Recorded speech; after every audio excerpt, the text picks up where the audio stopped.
Hey, what's going on there, guys? Nick here from Absolute MTG, and I'm back with another sealed product for you. So today we are going to be taking a look at the new Duel deck, Speed versus Cunning. So this is coming out between M15 and the release of Khans of Tarkir. And this Duel deck is actually featuring some cards that are going to be in the new Khans of Tarkir set that have yet to actually be released and are yet to actually hit standard.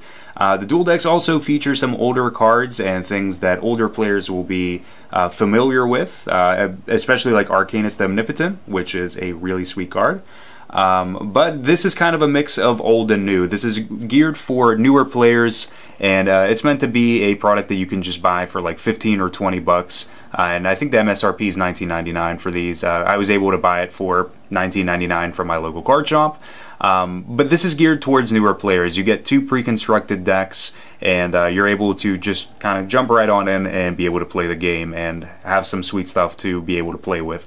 But like I mentioned with like kind of the old and new, some of the cards aren't going to be in standard, and some of the cards that are like older are not standard legal. So if you guys are unsure of what is legal in a given format, you can look that up online. The Gatherer feature on Wizards on their website is a really useful tool at being able to check whether a card is legal in like standard, for instance. So yeah, let's take a look at it. Speed versus Cunning. These Duel decks are always fun to open, especially the Planeswalker ones. Those ones are always kind of sweet. But then again, I really love foil Planeswalkers and alternate art Planeswalkers, so I'm kind of a sucker for those. But the Duel decks that come out between new sets and feature some new cards are always really fun because they're going to share with you guys some cards that aren't out yet, so you kind of have a little bit of a taste for what's yet to come. Alright, so we do get two deck boxes here corresponding with our decks, and these are going to fold in, and you're able to store the decks in here. Unfortunately, you can't store sleeved cards in them just based on their size and proportions. However, if you're playing with unsleeved cards, then it's just fine for you. You're able to transport them pretty easily. We have a rules reference card and also a insert for the actual decks itself, which we're just gonna take a quick peek at. It basically just kind of goes over the deck and like tips for playing each deck. It also goes over the entire deck lists for the cards and notable printings for them, which I actually did. I don't know if I noticed that before in the previous like Duel decks that they've done, but it does say like the last time that the cards were printed in corresponding sets, which is actually kind of useful. So if like you're interested in any given card, then you can kind of go through and maybe purchase product from like back in those older sets if it's within price reason, I guess. Some older sets are really expensive just based on some of the cards that have shown up in those sets and are high value. But yeah, we also have the rules reference, which you guys can check out. That's kind of just more watered down for like newer players. They actually definitely changed the way that they're doing this packaging now, so this is a lot better than it's been in the past. I'm actually really impressed with how they've changed this. So they have changed the packaging a little bit with how they've put this together. Alright, so let's see here. And just snap this off. There we are. Alright, so we have our red, white, and black, which older players will know as Dega. I actually don't remember what the Khans of Tarkir wedge name is for it.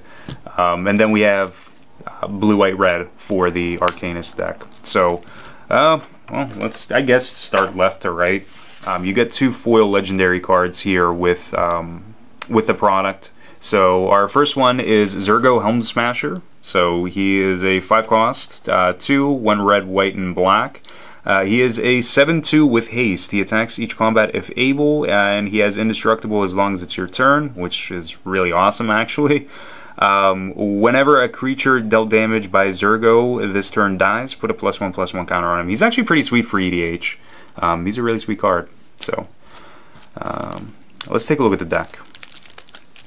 Now you do get some rares on top of like the foil rares that you get in here, the foil mythics rather.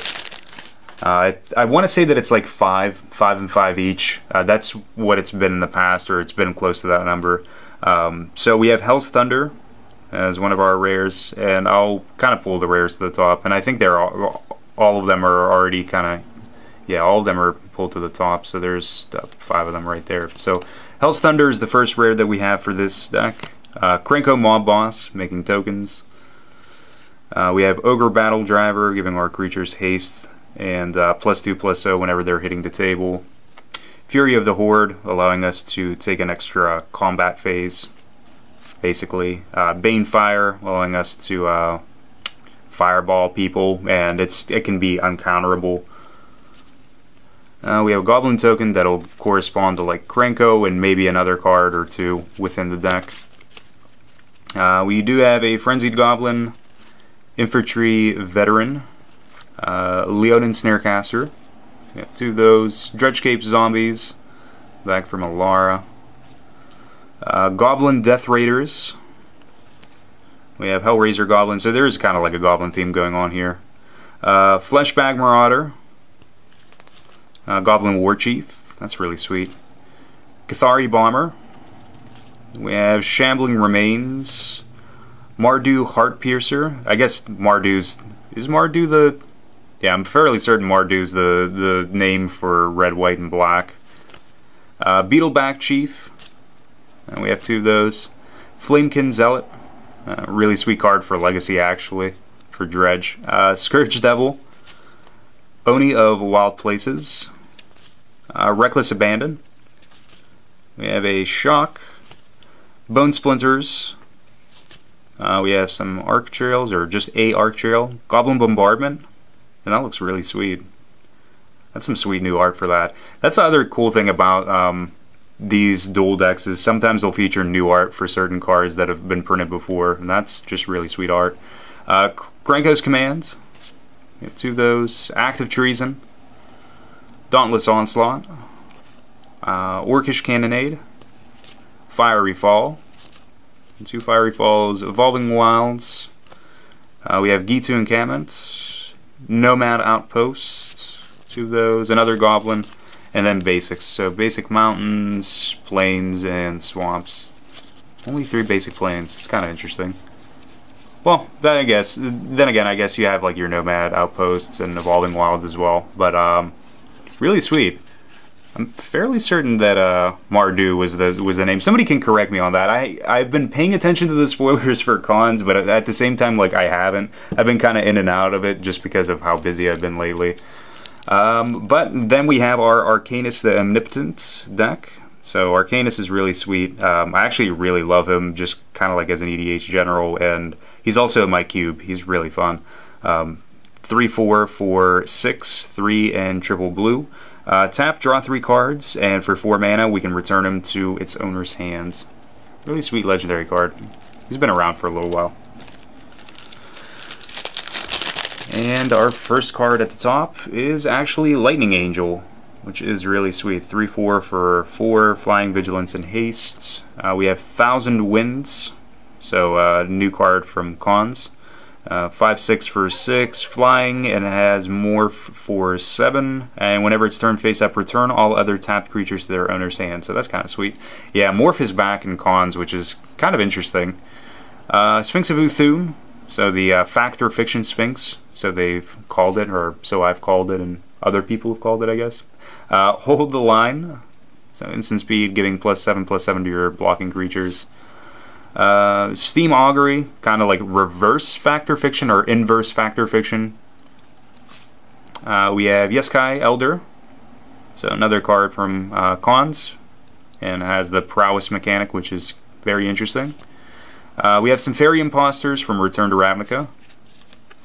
Coral Trickster with Morph, very interesting. Fathom Seeker. 2 of those. Willbender. Oh wow, it's been a while since I've seen Willbender. Sparkmage Apprentice. Lone Missionary. Master Decoy. We have Echo Tracer. Core Hookmaster. Stonecloaker. Very, very sweet. Aquamorph Entity. 2 of those. Hussar Patrol. Fairy Invaders. Fleeting Distraction. Stave Off. Swift Justice, Impulse, Oh, that's really sweet. They did the new Impulse that it's the art that they used for the From the Vault set. It's really sweet to see that in just like a not foil version of it. Mana Leak, Lightning Helix, that's pretty cool. We have a Inferno Trap here, Traumatic Visions ×2, Whiplash Trap, Arrow Volley Trap. We have Repeal with some really just awesome art. And then we have Mystic Monasteries for our dual lands, or wedge lands rather. Some more Terramorphic Expanses, and we have our basics, our basic islands, mountains, and plains. So no more. I think we only got, what, 2 Goblin tokens that will go along with Krenko and some of the other cards like Krenko's Command and Beetleback Chief, I guess, as well. But really sweet decks. These are really fun for like new players, and I actually really like just kind of stepping back from competitive Magic and being able to just play these casually with friends, like between rounds of playing competitive or something like that. Like they're really a lot of fun to just be able to pick up, buy a pre-constructed product like this, and then just kind of have some fun and just get back to basics and just play some casual Magic. And it's really perfect for it. You get some value out of it. You get like 10 regular rares and then the 2 foil mythics at the front. So you do get some rares out of this. And but yeah, like if you're a new Magic player and you're looking for something cheap and affordable to buy to just kind of get you started playing the game casually, this is definitely perfect because it's 20 bucks MSRP. You can maybe find it for like 15 bucks at some local card shops, 20 bucks usually, because most shops are going to go by the MSRP for it. But yeah, I definitely give it a thumbs up. It's a really sweet product, a lot of really sweet cards in here, a lot of nostalgia as well for me playing with some of these cards back in the day. But if you guys enjoyed the product, be sure to give it a thumbs up. But until next time, guys, peace out. If you guys want to keep up to date with everything that we have going on here at Absolute MTG, remember to hit that subscribe button, like us on Facebook, and follow us on Twitter for all of your Magic the Gathering needs. Also, remember to check out our sponsors of the channel, MTG Madness and AVUgames.com. But as always, thank you guys for watching.